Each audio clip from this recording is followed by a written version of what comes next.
I think one thing that people look forward to during the elections period is really the rallies. You know, the atmosphere is always electrifying, and I think it's no different from the NSP rally that's going to happen tonight. The Marine Parade team is going to kickstart NSP's campaigning by having the first rally tonight. So I think what people can expect is a lot of fun. It's going to be quite laid back. It's not going to be too rigid, too uptight. We are also going to have quite a number of very good speakers, not just from within our team, but from the other teams as well. Other very high-profile candidates who have a lot to say about the hot-button issues that are prevalent in these elections, as well as the proposals and the solutions as to how we plan to counter this. It's your first rally speech. Do you feel very nervous? Was it very stressful? I actually think it's more stressful standing in front of so many cameras. So, maybe I will be more relaxed during the rally. I hope to be, yeah. So how do you feel at the end of nomination day after all the nomination papers were filed?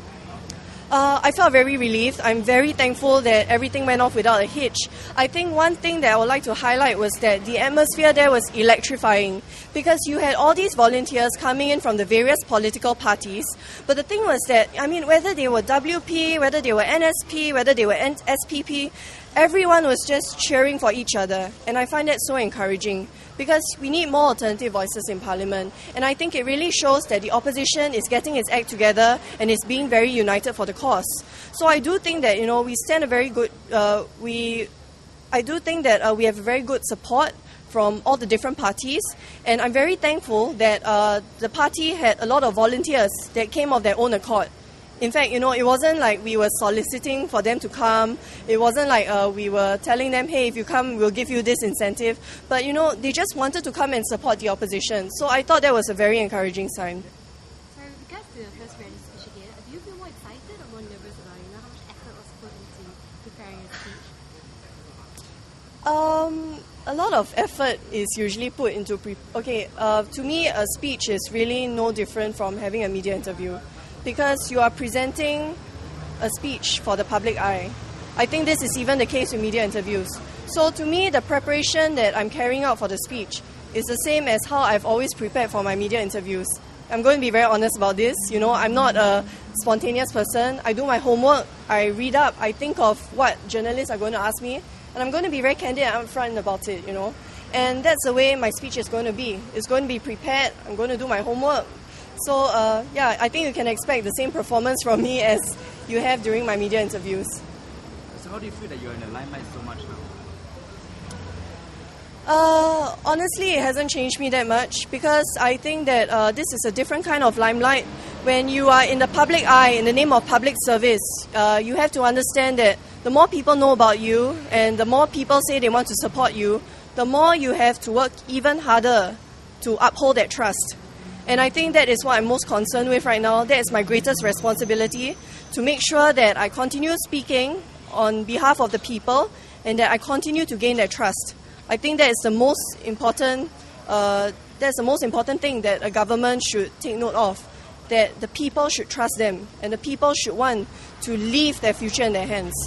Okay, I think if you address this comment, SM made a comment about it's pretty much a one-woman team. What's your take on this? I spoke about this quite extensively yesterday, so I think you can refer to the past interviews. Thanks. Can we just get one soundbite just regarding that, so one-liner? Everyone is entitled to their own opinion. I think we need to understand that the way things have been positioned is also because of the fact that the media has chosen to shine the spotlight on me, which is no surprise given that I'm only 24 years old. So I think we need to be very mindful that all of us work as a team. We bring different strengths to the table. I may be more vocal on the media front, but it doesn't mean that there's no one carrying the weight on the back end.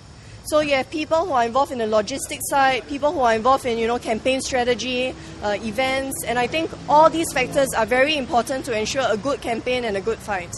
Yesterday, SM Go made the comment that NSP is pretty much like a one-woman's team, 4 guys and 1 girl. So what do you address about that? Hey, that's a very interesting comment. But at the same time, I'd like to reinforce that we hope that we have a very gentleman contest here, a very civil engagement here.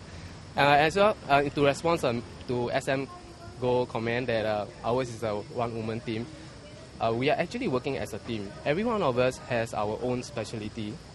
And as everyone knows, that Nicole is in Media Line for 2 years. So naturally, she will be our de facto spokesperson for the team. We have other areas of responsibility in running this campaign. Campaigning is not just appearing on TV and then speaking to everyone in the news and letting people hear us speak. We do our work quietly. We hope that our results can show the people that we are serious in serving them. For example, our team leader, Ivan, he's a veteran campaigner. He's extremely good in planning out stuff. So running of town council, I don't think we have a problem with that. If SM Go do have question about whether we can run the town council or not. And furthermore, Mr. Chio is an ex-NP, so he has run the town council before as well. So Mr. Chio is also helping us in planning out strategies and how to engage the residents more effectively. Now Salim, he's good in logistics as well, and he's in charge of planning out what are the stuff that we need and sorting out the pretty nitty issues here. And for me, myself, I'm in events line, so I'm pretty okay with running the whole back-end stuff, planning out the campaign with Ivan, and then helping out Nicole as well on publicity. So in all, we are a very well coherent team, and we can work perfectly together with one another. So definitely this is not a one-woman's team. So that's why today I'm here to reassure to SM Go, we are a team, and we are here to contest with him and his team. So what SM Go was 100% wrong? It's not 100% wrong. Everyone has their own opinions. So perhaps we just need to let him understand more about us, that we are capable of helping the people. If that is a main concern, whether we are able enough to help the residents efficiently and effectively. But are you worried that public perception might be swayed because there's so much attention on Nicole, it might take some focus away from you guys? Well, this is a double-edged sword. Let's make a simple comparison whereby the incumbent always like to make this comparison that they have anchor MP here, anchor ministers, and they are to help the other 4 MPs. So, in some way, this is a little bit like that they are also focusing on the minister himself or herself. But for us, everyone knows that in opposition, the fight is much more tougher than than the incumbent, and we need to work double hard.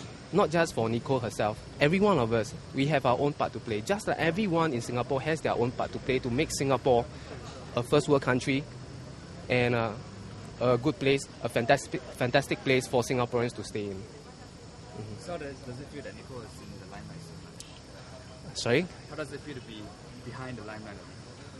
Well, I'm perfectly fine. I'm very pretty happy for her that with her age, she is able to show to Singaporeans that age is not it's not an issue to participate in politics. It is more of your political maturity that matters, and the heart to really sincerely to serve the people. Yeah. So the whole team is pretty happy that, well, people are looking at us, people start to know more about us. This is what we want, people to know more about us and what we can offer to the people. So going forward, what's the strategy for the next 9 days all the way up? Strategies basically is just to let the residents know more about us and what we wish the residents to do, or rather what they want us to do. How we can bring their voices into Parliament. So the next few days will be having a lot of outreach programs, as in what any other candidates will do or any other team will do. So every day we'll be on the ground visiting residents, and at night we have to visit rallies. Yeah. Yes, sir. How are your preparations coming for the rallies tonight? Okay. Early yesterday we already gone to this cantonment. They take up a very long queue, and we managed to get a site at Geylang East area. We are now starting preparing it, and all our speakers are ready.